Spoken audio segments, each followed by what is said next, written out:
Okay.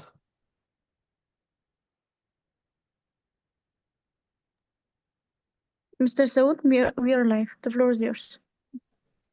Hello and welcome everyone. I hope you are all doing well. We are excited to have you join us for this insightful discussion on leveraging digital womanhood for better quality of life. My name is Saud Malik and I am a BS Applied Microbiology student at the University of Veterinary and Animal Sciences, Lahore. I am also honored to be a fellow at Women Ascension's Community Outreach WACO. WACO community outreach departments play a key role in connecting individuals and organizations to drive positive change. Through awareness campaigns, strategic partnerships, and grassroots efforts, we aim to bridge gaps in health education, promote preventive care, empower communities to take charge of their well being.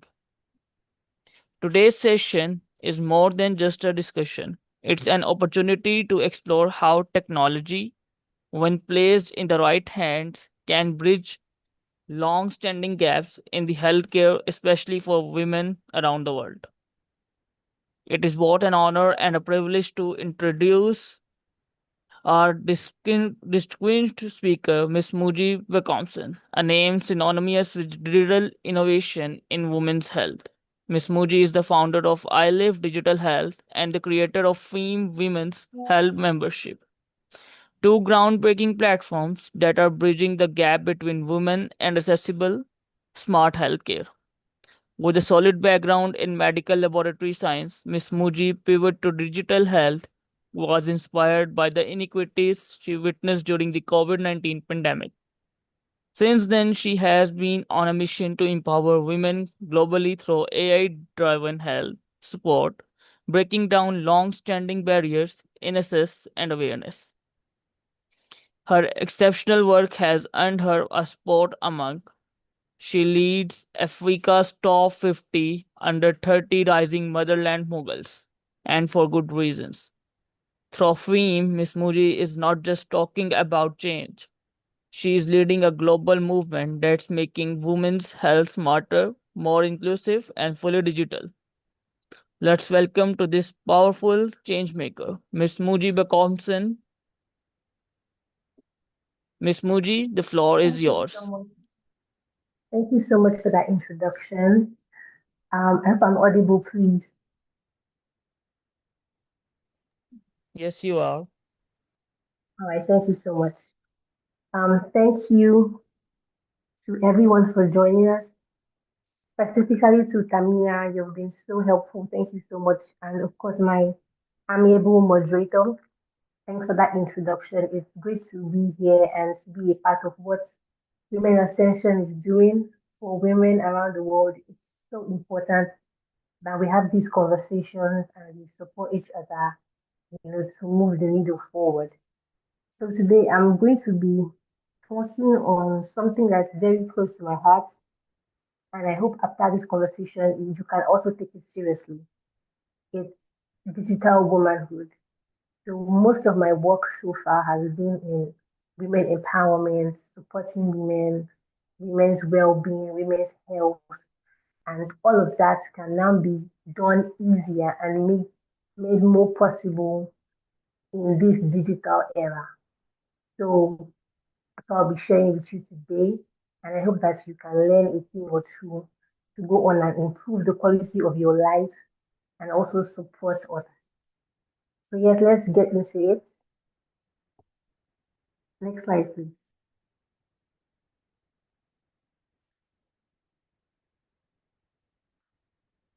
All right. So firstly, let's just have an overview of connection and this digital age. So we know that these days we are more connected than ever. There's a lot of things online that brings us together. The world is now a global village, right? And there's a lot of things to keep you engaged and help you connect with people from all around the world, help you to live other people's lives, help you to see the world from different views and different perspectives. But even in all of that, we still feel disconnected from our essence, from our fall from our true reality, right? So basically, digital womanhood is just the unique intersection of our identity, our experiences, and our goals as women within the digital realm. It's not just being online or being connected, being on different social media platforms, or having access to the internet. It is how we navigate and how we use these digital tools and digital spaces to support our well-being and the people around us. So it's not enough to have access to digital tools and digital space. It's not enough to be online and to be connected. But what truly matters is how you're making use of these tools, what you are doing, with the connection that you have. So it is really complex. It can be a source of stress and it can also be a source of incredible empowerment. And it all depends on you. So, um, connection and this whole digital era can impact us as women in so many ways. We have cases of increased isolation, like I talked about earlier, being feeling lonely emotionally, even when you're connected with so many people. Definitely, there are some of us here in this room who still feel like we are left out. We feel like we are alone, even as we are in the midst of people having these conversations. These things are real, they happen all the time.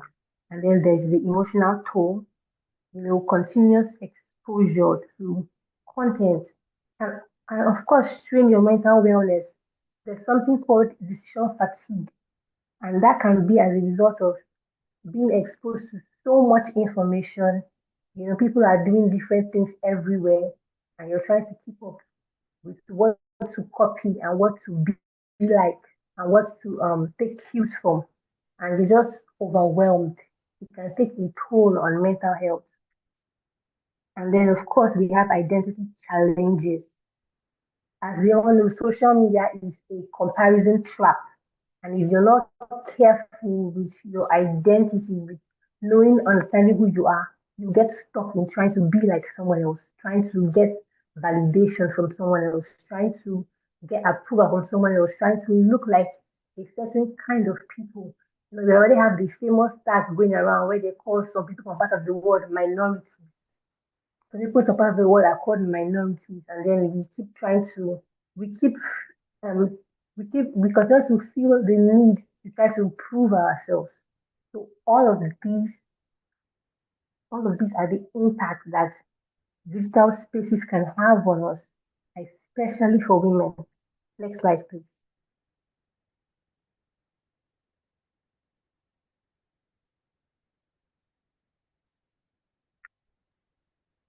All right, so like I said earlier, digital womanhood blends identity with digital life, how you navigate who you are, what you are here for, what you believe in with your presence in digital spaces, how we empower ourselves and empower others in digital spaces. So there's a lot of opportunities that are here, a lot of challenges that are here. So it's not a one-way street. You should be prepared to, you know, um, be a part of the opportunities and make use of them and also be able to navigate the challenges of the digital space, right?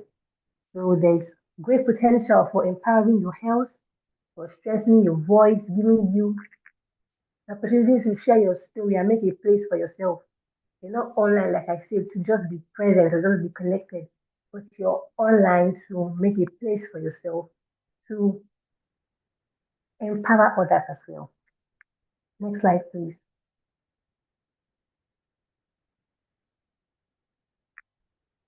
Next slide, please.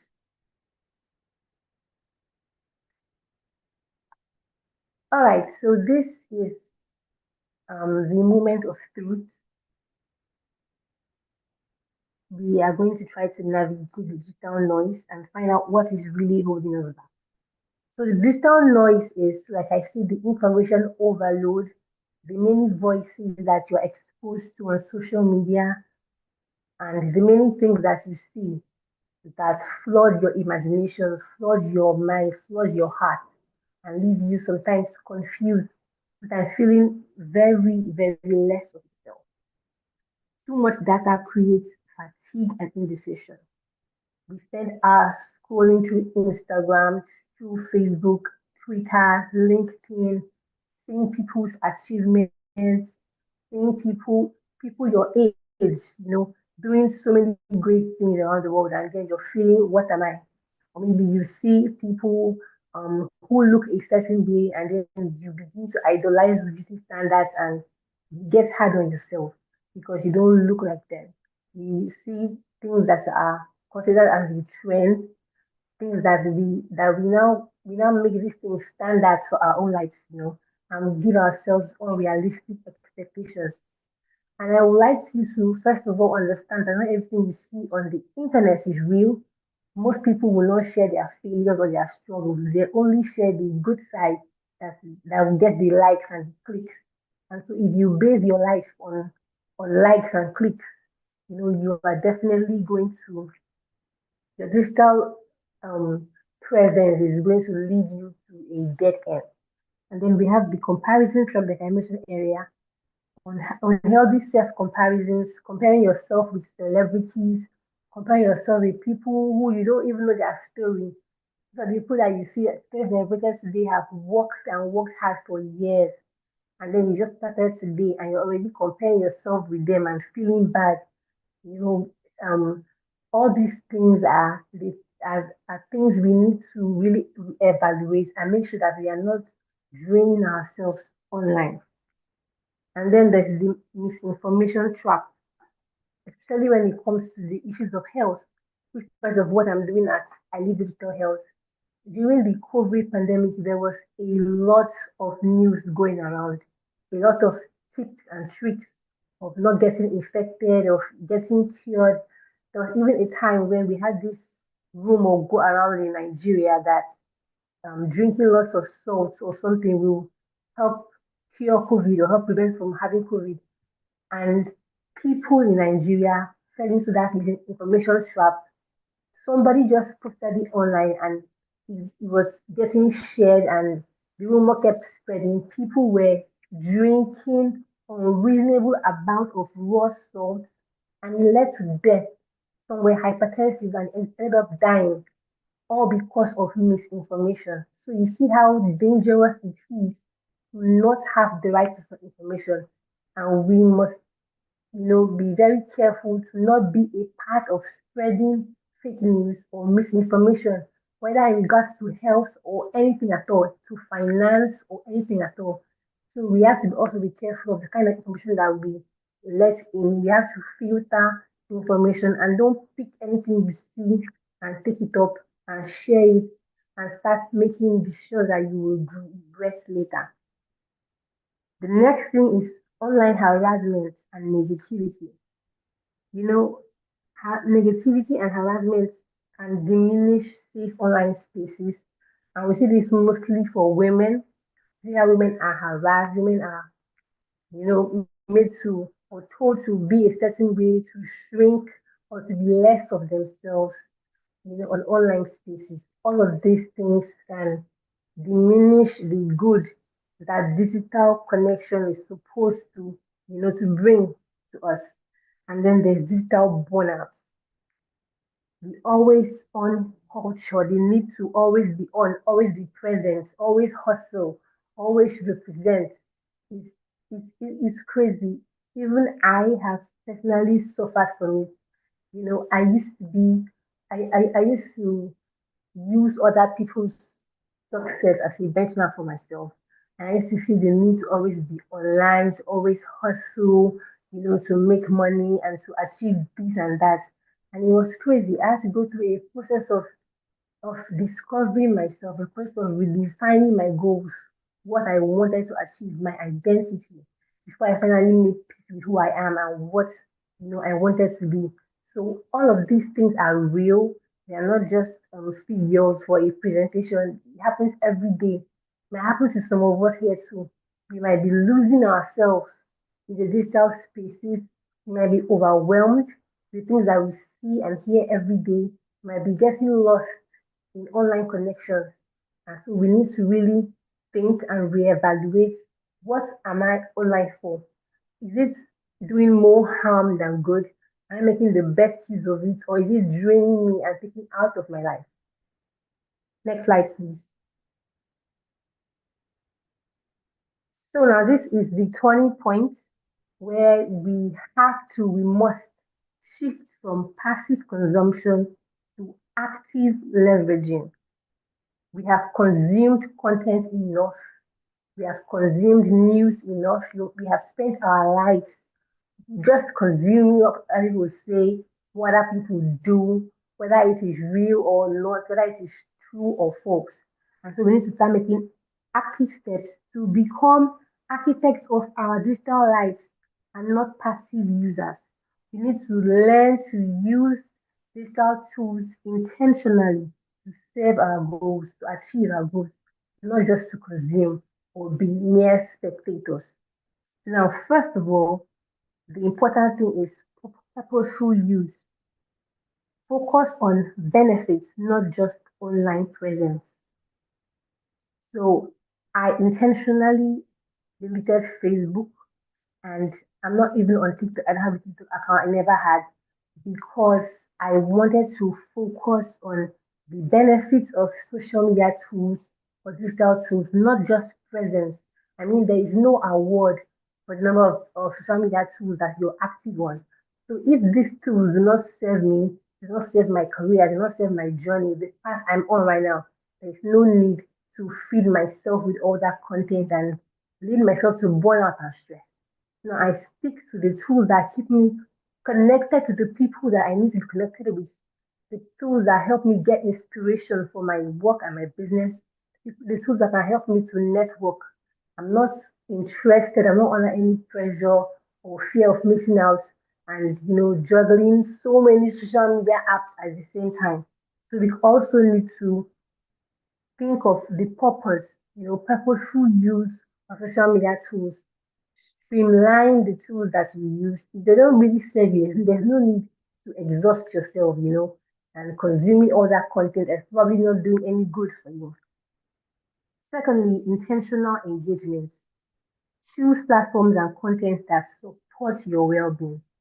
Choose platform and content that support your well-being. You have to be intentional about being on the right platforms. If you're into business or whatever, you have to be, what platforms will you find your target audience?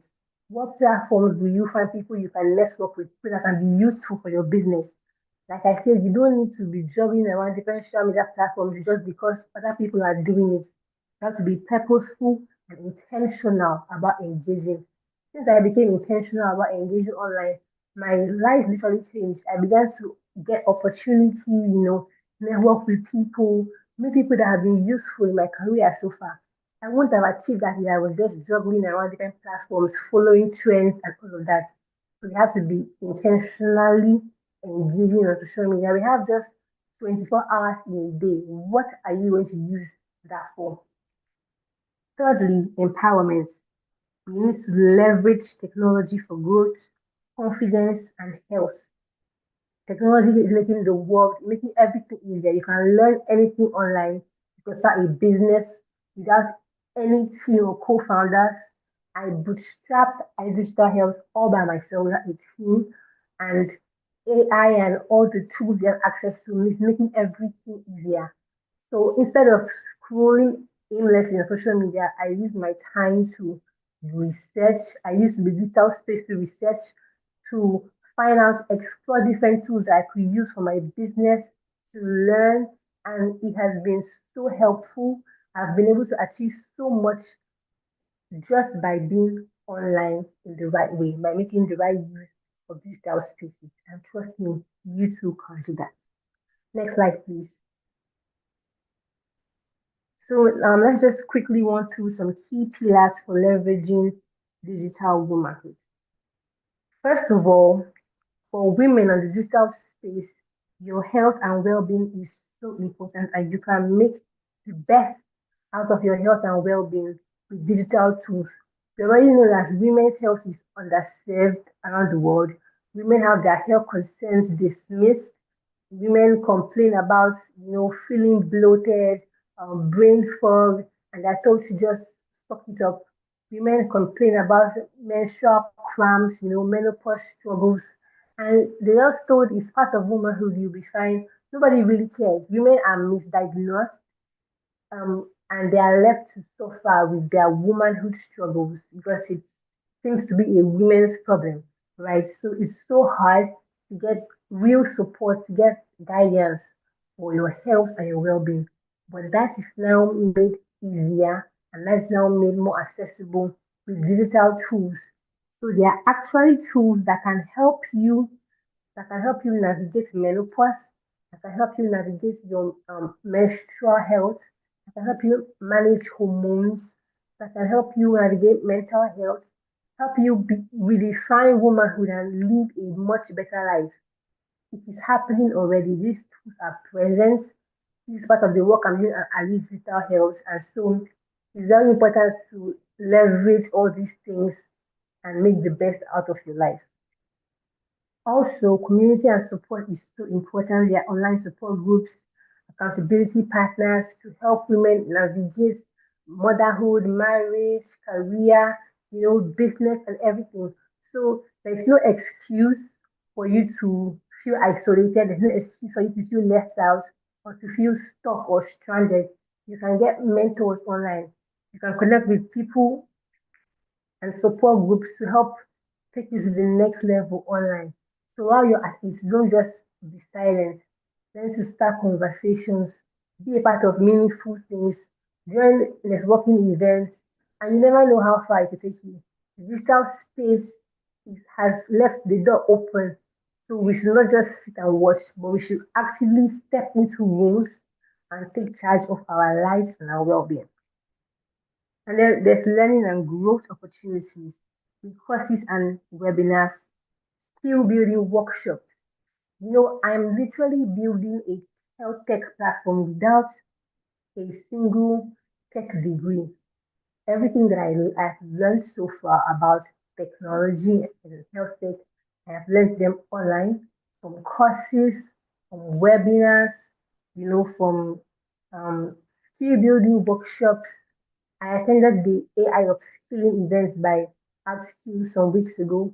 It was mind blowing. It was completely online, and there were so many eye openers that could help founders take their businesses to the next level. All these things are available online, and we need to learn to make the best use of all these things. You can find opportunities for funding, you can find opportunities for grants around your country with AI tools. There are deep research tools. You have ChatGPT, you have your Gemini, there's Perplexity, there's Grok. There's so many things to help you learn, help you find out where you can learn, help you get access. And we should not be spectators. We really need to get our hands dirty and make the best out of the digital spaces. And then finally, amplifying your voice. Sharing your story and advocating for others is so important because when one of us wins, we all win, right? When you see one woman do it, you are inspired that you can do that too. So when you achieve anything significant, it's so important that you share your story, share your journey, share your failures, your success to encourage others. Let's create a ripple effect of support that we can all rise together. And all these opportunities are available in the digital spaces.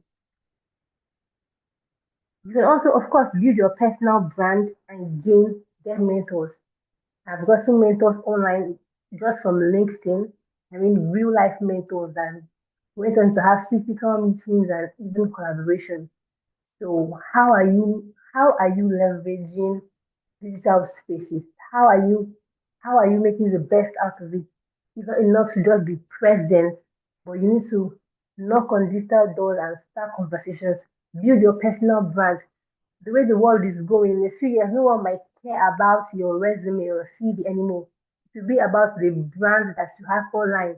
They say audience is the new oil. So we need to build our personal brand online, be known for something. I mean, be known for something and make sure it sticks. These are the these will be the key differentiators of those that will thrive in the 2 years to come and those that will struggle. So it's so important as women for us to take charge of digital spaces and make the best of digital womanhood. Next slide, please. Next slide, please. We have some questions in chats. All right. So would you like me to look at them right now or after I'm done with everything? There is a question in the chat, ma'am, that how can we differentiate which content or platform are good for our well-being and which of them are harmful? All right. So differentiating or filtering content basically depends on you as a person.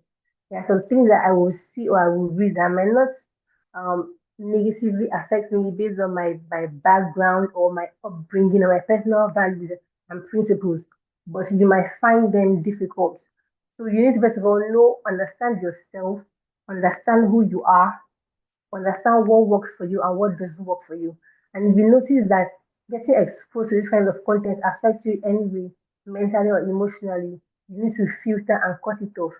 There is no harm. We have the block buttons on social media. You can unfollow, you can block, you can completely restrict having access to some kind of things. It's so important to guard your digital space, and nobody can do it better for you.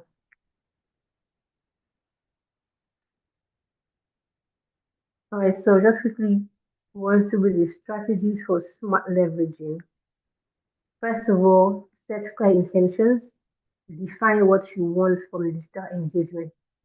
Personally, I made up my mind when I started being active on LinkedIn that I was going to get mentors and partners for my startup. Those are my goals. I was not personally interested in getting thousands of likes and clicks. Those are good, but they fade away. After the likes, what happens? Everyone moves on to the next viral post, right? But I was intentional about getting mentors, building my network, having people that can connect me to bigger opportunities. And so I moved beyond the LinkedIn feed. I started starting conversations in the DMs, useful conversations. And it's so important to not just reach out when you need something. Because if you reach out to me because you need me to buy a product or whatever, I know you're just here to use, right? But if you start a random conversation, show interest in the person's work and just begin to progress gradually, you are building bridges that will be very useful. Then one day the person could just see an opportunity and oh, remember this person that I spoke to on LinkedIn about this. So allow your abilities to shine. Don't be so focused on what you can gain on selling a product or whatever. Start conversations with people that are useful in your industry and make sure that you let your passion shine, your ability shine. Start intelligence conversations that make you memorable, like people able to remember you in the future. It's so important. Set clear intentions, define what you want from digital engagements, and work on it. Don't be distracted by vanity metrics or pressure from anyone. Good things take time, so be ready to play the long game and start small and build gradually. Then you need to curate your feed and connections, follow supportive content and people. That is so important because they say a flower can only bloom as principal as the people that water it. So the people on your feed are going to determine the kind of opportunities you get access to. They'll determine what you know, what the things that I found about that helped me. Some of them were because of people that I follow. So you follow people that are not going to add anything to your career, you are wasting your time. And then you need to establish boundaries, limit screen time, and always on stress. Don't let it be, don't let it be what your whole life is about, right? Verify information, prioritize trusted science-backed sources, and engage mindfully. And then also protect your privacy.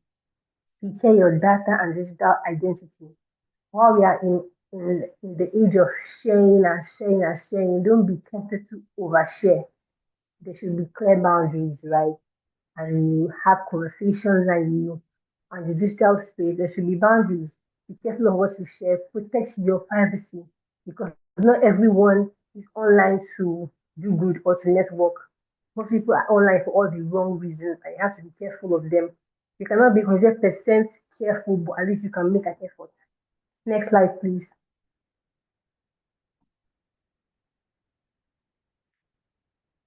All right. So, digital womanhood is, like I said, something that is very close to my heart. I have been working, since last year, building my startup, Ali Digital Health, and so far, I have made a lot of progress. With the support of digital spaces, what we do at Ali Digital Health is to help people access health support no matter where they are with simple everyday digital tools like WhatsApp, Telegram, and the web. Right now, we are focusing on women's health, and we have an AI-powered women's health membership or challenge that helps women, conquer womanhood struggles like menopause, menstrual health challenges, stress, boost their cardiovascular health, manage their hormones, all in 21 days, wherever they are. So there's no need to wait for the next doctor appointment or few letters or few stranded. These are the kind of impact that we can make in digital spaces. And this is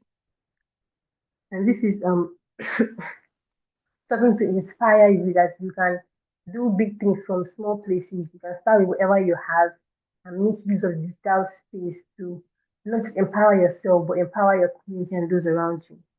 Next slide, please.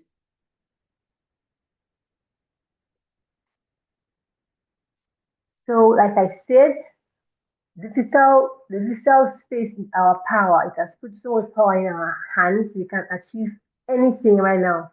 Trust me, you can do anything with technology, with AI and digital tools. So we need to maximize our potentials. We need to embrace the power that they have brought to us and transform, online connections from stress into a growth tool. You have to use digital tools strategically for to boost your health, your community, to learn, to share your story, and to advocate. It's not about being online all the time. It's about making the best use of the digital presence to improve your health, to improve your career, and to just for your personal development, right? So you have to be intentional, choose digital path that elevates your life. You have to be very intentional about balance. You have to balance tech use with real life well-being. Don't be so carried away by tech and forget to live in the real world, right? And connect with real people and experience realistic situations. And then it's so important to share your voice, amplify your voice, share your story, inspire others, build your personal brand, make a name for yourself. And of course, use digital spaces for good. What most people are using them for evil. We can be the change, right? We can start with us. All right, so next slide, please.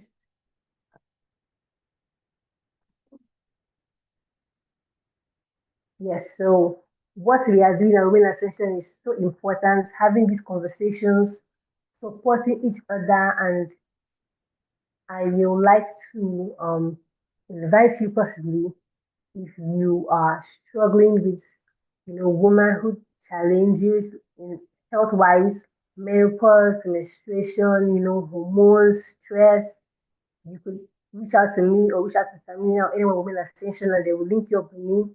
You could join us in our AI-powered women's membership and trust me, it will transform your life.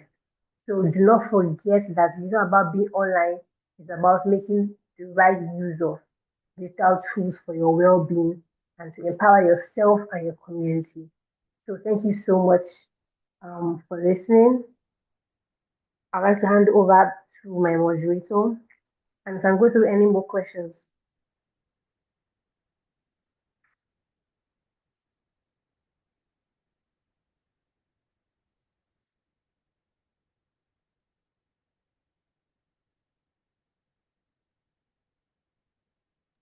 Ma'am, we have a question in a chat box that even if one consume the right material, but still due to prolonged digital exposure, one health is affected. How can one help oneself from it?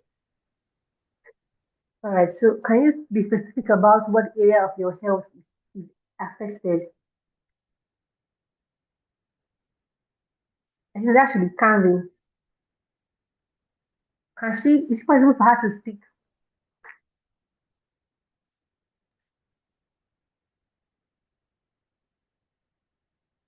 So Kazi, I'm not sure exactly what area of your health is affected by consuming the right material.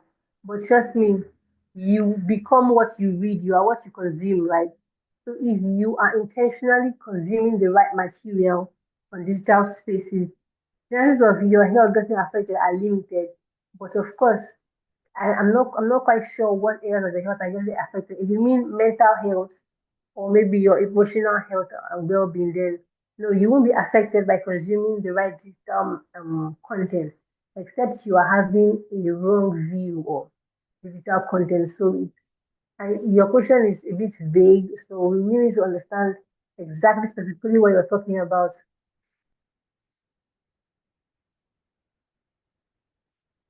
Yes, so I'd just like to add a few things. Like I said, the AI wave is coming heavily, right? And there's predictions that in the next 5 years, a lot of people will be replaced by artificial intelligence. So instead of us complaining about all these tools, it is so wise for us to begin to learn how to use them because AI does not have a mind of its own. AI is powered by human beings. So it's the people behind the machines that will be relevant in the next few years. So instead of just watching all of these and consuming content, we can actively and intentionally start being a part of what is going on so that we can stay relevant in our career in the next few years. I told you I bootstrapped a company all by myself. I had digital tools to do almost everything for me. Is that crazy? So we need to really be intentional. It's about being intentional. Be intentional about making the right use of digital spaces, digital tools, and elevating your life. All right. I Okay. have I a see. I see another question.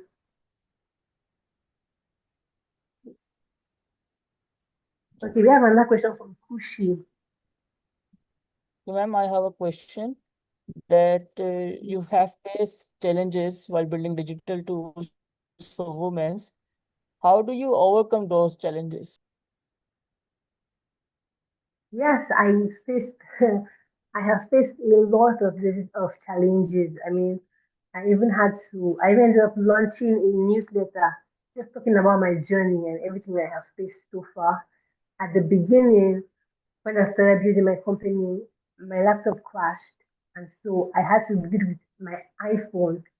Using desktop mode, running multiple tabs, trying to balance calls and meetings, and it was crazy. I almost gave up a few times, but then being connected to the right people kept me going. Like I said, and I will continue to say, your network on digital spaces will be such a great tool. The connections that I had built over time, people that I had around me, continue to inspire me.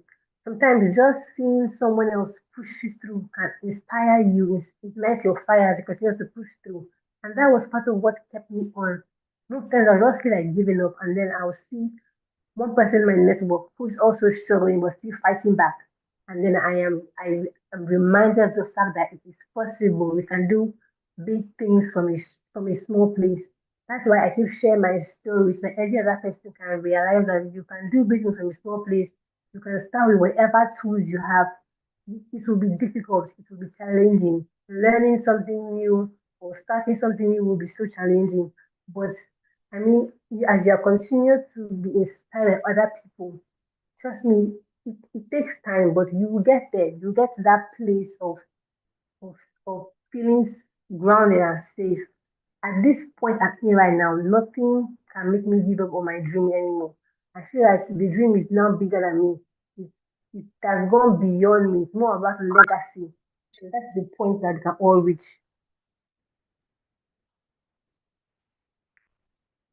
And I have another question that what changes do you think need to happen at the policy level to truly support digital womanhood in healthcare? Yes, digital women's health, the systemic decay in women's health is bigger than us. It has gone way deeper than digital tools. There's a lot of policies. There's a lot of policies and regulations that need to be made. There's limited funding for women's health research. Women's health problems are addressed as a one size fits all approach, right? So it is the studies from males that are used to create solutions for women. It is that bad.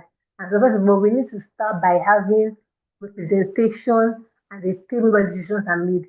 So it's so important for us to have women in power, women at the tables where policies are made, people that can actually speak up for us, people that understand what it feels like to be a woman, and people that can relate to the struggles of womanhood. That's why it's so important for women to work towards um, top positions in leadership.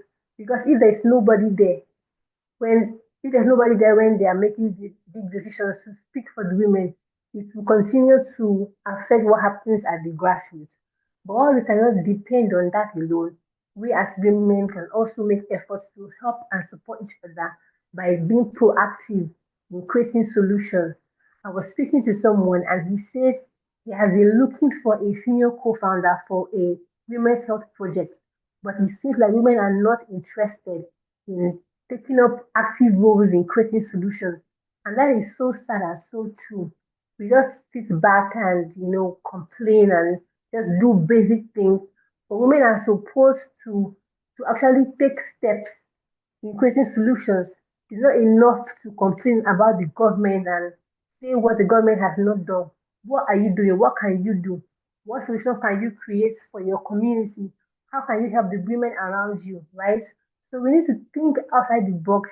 We need to get our hands dirty, roll up our sleeves, and begin to create. Try to make things easier for ourselves. And then as we do that, we must aim for decision making positions because if women are at the tables where policies are created concerning health, you have representation to move the needle of women's health.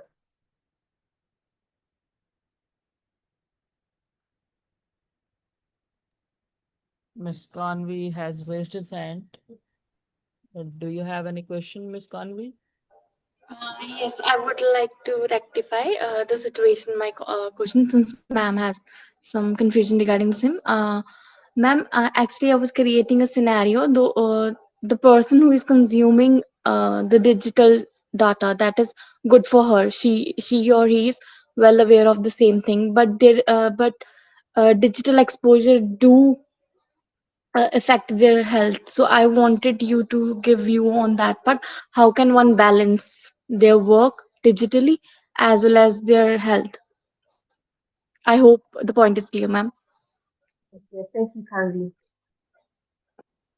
Okay, so balance is very important because in as much as you are consuming the right content, you cannot always be online, cannot always be exposed to digital tools. And even gets difficult these days where we have remote work. So you work online, your work is online, you connect with friends online, you buy and sell online, you send money online, everything is online. So it's almost as if you cannot do away from your phones or your laptops, right? But then all that is very important and significant. You also need to be intentional about knowing when to stop, when to pause, when to look away, and just connect with reality. So you can choose the kind of digital tool that you spend your time on. Personally, I'm always with my phone or maybe my laptop because of my work. I'm not a television person, so you will not see me working with my phone all day, then to my laptop, just and I'm watching television all throughout the night. So you have to create that balance. Once in a while, you can just take a walk, right? After you're done with your work online, instead of going to a TV screen again to continue exposing yourself to content. You can choose to take a walk or just speak with friends or family, have real life conversations with real life people. Nothing stops us from doing that. It's all about your mindset. It's about what you want. If you don't want to create balance, you will not create balance. So balance starts from wanting it. Do you want to create balance? Then yes, it's possible. You can make yourself to stop. You are the one in charge. Your phones or that space does not control you. You are one in charge of yourself. So if you can make those active steps, like I say, when I'm done with my work, I I don't go and sit in front of a TV screen. I take out time to talk to my family and my friends. I like to go on walks. I take walks at night to just withdraw a bit from screens and just connect to the environment. Give yourself some time to connect with yourself, to think without screens, to imagine. Yes, it's really possible to create balance. Okay, ma'am, we have a lot of questions in chat box. I read them one by one and you can answer it. The first one Mhm. is, what are the credible online companies or organization that effectively train on AI or app creation? All right, yes. So I talked about AI training. It's very important that you get your hands involved in that. And so there's Outskill, OUTSKILL. Upskill, they are very active in training in AI, even for non-technical people. Even if you don't have a background in tech or coding, there's still a place for you as a non-technical AI generalist. So you can check them out. Even Google and Microsoft have online courses. There's a Google Cloud Skill Boost course. So you can also check out Google Cloud Skill Boost. You can check out Outskill. They have courses for AI and you can learn a whole lot. And you can also follow, yeah, you can follow top AI creators online. You will learn a lot from them. And then there's YouTube. So don't limit yourself to just taking paid courses because you might not be able to afford all of them at this moment, but you can start small from watching videos on YouTube from AI content creators, following them online, attending their events. Trust me, you will learn so much. Okay, we have another question that what digital barriers still exist for women, especially in low income or rural communities? Yeah, digital barriers still exist, of course, with access to high-grade smartphones or devices, and then um, maybe internet, high-quality internet. All those barriers exist, and we evaluated all those things at digital health and created a solution that works on low bandwidth. So you don't need fancy devices. You don't need um, to have a lot of data. You don't need any device. All you need is your smartphone.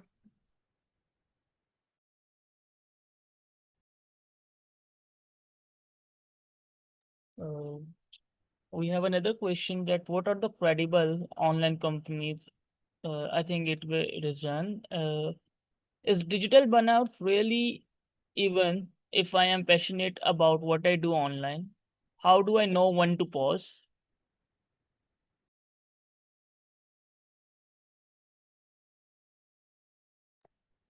Can you repeat your question, please? Is digital burnout real even if I am passionate about what I do online? How do I know when Yes, to pause? yes, digital burnout is real. Even if you're passionate about what you're doing online, even I feel burnout sometimes. You can't cheat nature, you can't cheat the human mind, you cannot cheat your mind and your brain. No matter how much you love what you do, you definitely feel tired sometimes, you feel overwhelmed sometimes, and if you do so, it's okay to pause. Like there's no award for the most productive. So it's okay to pause and put yourself first, put your well-being first. It's okay to take a break and rest. You must not be productive every day. Some days just being alive, just existing is enough. So yes, please, if you feel burnt out, take a break, distract yourself, and when you feel good, get back at it.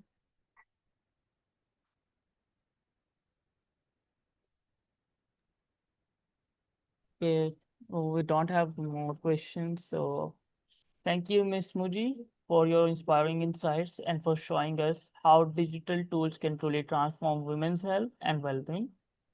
Your work is a Thank you powerful so much. reminder of what's possible when innovative meets purpose. Thank you so much. And thank you to And everyone who joined us today. Let's keep us yeah, using our voice and digital platforms to create a better quality of life for women everywhere. Until next time, stay empowered, and stay connected with Women Ascension. Thank you, Miss Modi. thank you. Thank you so much, Miss Muji, for joining us and giving your time to us. Thank you, Tamina. I really appreciate it. Thank you so much. Miss Muji, we want to share your slides with the participant. Can we do that? No problem, it's fine. Okay. We will also share your LinkedIn account with them so they can connect with you. And if they have any question, they can ask you. All right, thank you.